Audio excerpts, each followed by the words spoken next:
কেতিয়াবা আপুনি আপোনাৰ বুকুখনৰ পৰা এক গধুৰ ভাৱ অনুভৱ কৰে নেকি যেটো আপুনি ভাষাৰে বুজাব নোৱাৰে যোগ শাস্ত্ৰত আমাৰ বুকুত অনাহত চক্ৰ অধিষ্ঠিত এই অনাহত চক্ৰৰ যেতিয়া ভাৰসাম্য নোহোৱা হয় তেতিয়াই এনেকুৱা ধৰণৰ কিছুমান অসুবিধাৰ আমি সন্মুখীন হওঁ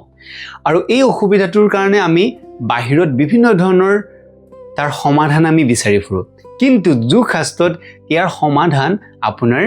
আঙুলি কেইটাতে দিয়া আছে কেৱল এটা মুদ্ৰা অভ্যাস কৰি আপুনি এই সমস্যাৰ পৰা হাত হাৰিব পাৰে সেই মুদ্ৰাটোৰ নাম হৈছে পদ্ম মুদ্ৰা জানো হওক এই সিম্পল মুদ্ৰাটো কেনেদৰে কৰে পদ্ম মুদ্ৰা কৰিবৰ বাবে আপুনি তলত যিকোনো ধ্যান আসনত বহি আপুনি কৰিব পাৰে বা চকীত বহি বিছনাত বহিও এই মুদ্ৰাটো অভ্যাস কৰিব পাৰে তো তাৰ কাৰণে কি কৰিব লাগিব প্ৰথমতে দুইখন হাত এনেদৰে কিলাকুটি স্পৰ্শ কৰিব আৰু কনিষ্ঠ আঙুলি আৰু বৃদ্ধ আঙুলি এই দুটা স্পৰ্শ কৰিব ৰিট জইন আপোনাৰ হাতৰ গাঁঠি লাগি থাকিব কনিষ্ঠ আঙুলি বৃদ্ধ আঙুলি আৰু হাতখন বাকিকিটা আঙুলি খোল খাই থাকিব পদুম ফুলৰ নিচিনাকে আৰু হাতখন সন্মুখত ৰাখিব আৰু চকু বন্ধ উশাহ নিশাহ স্বাভাৱিক অৱস্থা কিছু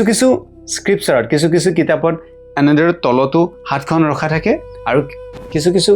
কিতাপত আপুনি এনেদৰে পাব গতিকে এই দুটা কোনো কথা নাই খালি এই দুটা অংশ আৰু কনিষ্ঠ আঙুলি বৃদ্ধ আঙুলি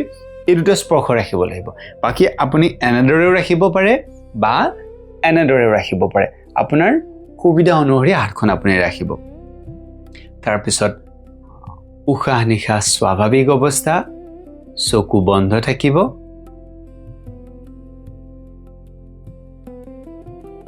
এনেদৰে এই মুদ্ৰাটো 3 মিনিটৰ পৰা 5 মিনিট পৰ্যন্ত থাকিব পাৰে এতিয়া আহিছো এই মুদ্ৰাটোৰ আৰু কি উপকাৰিতা আছে এই মুদ্ৰাটো নিয়মীয়াভাৱে অভ্যাস কৰিলে আপোনাৰ অনাহত চক্ৰ সক্ৰিয় হয় আৰু লগে লগে আপোনাৰ সেই বুকুৰ গধুৰ ভাৱ নোহোৱা হয় আৰু এটা ভিতৰত সুখ অনুভৱ হয় এই মুদ্ৰা নিয়মীয়াভাৱে অভ্যাস কৰিলে আপোনাৰ বুকুৰ অংশৰ ওপৰৰ অংশখিনিৰ যি আপুনি টান ভাৱ সেই টান ভাৱ শিথিল হয় আৰু তেজ চলাচল খুব সুন্দৰভাৱে প্ৰবাহিত হয় আৰু ইয়াতে প্ৰাণ শক্তি প্ৰবাহ কৰে যাৰ ফলত আপুনি বুকুৰ এই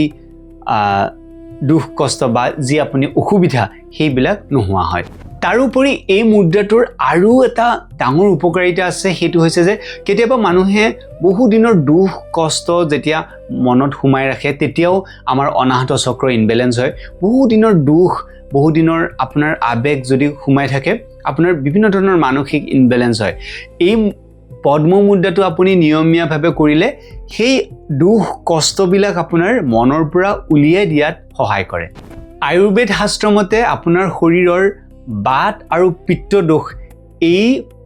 পদ্ম মুদ্ৰাই দূৰ কৰে যাৰ ফলত আপোনাৰ মনত থকা খং উদ্বেগ সেইসমূহ নাইকিয়া কৰি আপোনাক ভিতৰৰ পৰা এক উজ্জ্বলতা আনি দিয়ে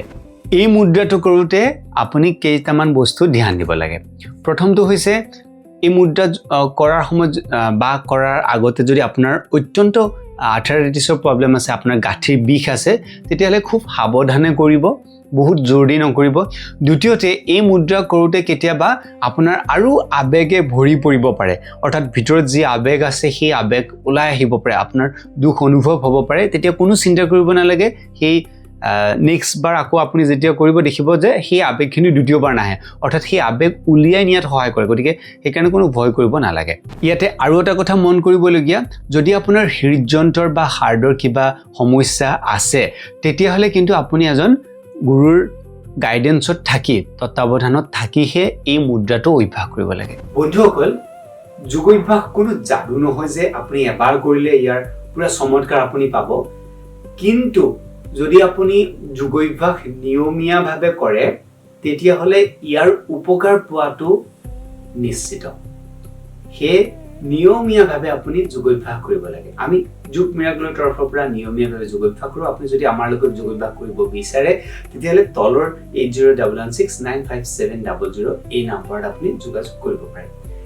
নিয়মীয়া যোগ অভ্যাস কৰক আৰু সুস্থ থাকক মই পিছৰ ভিডিঅ'ত তেতিয়ালে নমস্কাৰ